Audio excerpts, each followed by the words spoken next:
katra pieļautā kļūda, katra aizmāršība, ko šito vēlāk, šito vēl izbrauks reisiņu, vēl izturēs, un kaut kur pasaules malā saplīst, un tas viss ļoti bargu naudu maksā. Labākas skolas nav. Vislielākais motivators jau, kas visvairāk to māca, nauda māca.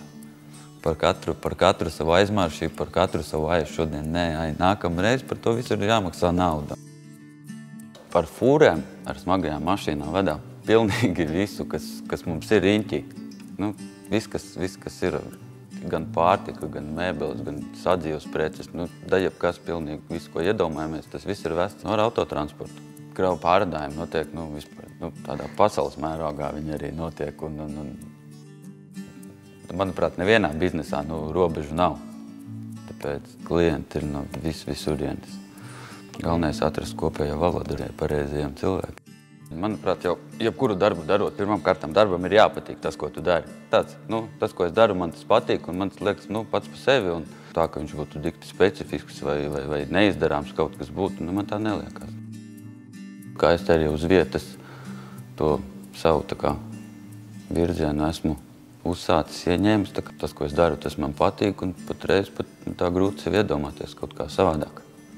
Es varētu būt kaut kur citur un darīt kaut ko citu. Tāpēc, kad es esmu varbūt no mazas vietas, no tāda maza reģiona, un man neliekas, ka tāpēc es būtu kaut ko dzīvē mazāk redzējis, vai man kaut kas trūktu, man nebūtu tas, kas ir viņiem, un jūtos pilnīgi līdzvērtīgs visiem citiem. Nejūtās cilvēku laimīgi arī tā no malas skatoties svešumā.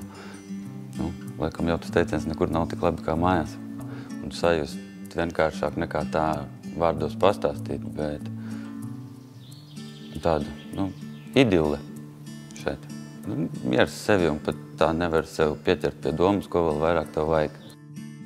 Vieta, kur esi dzimis un uzaudzis, pat pa sevi jau ir īpaša.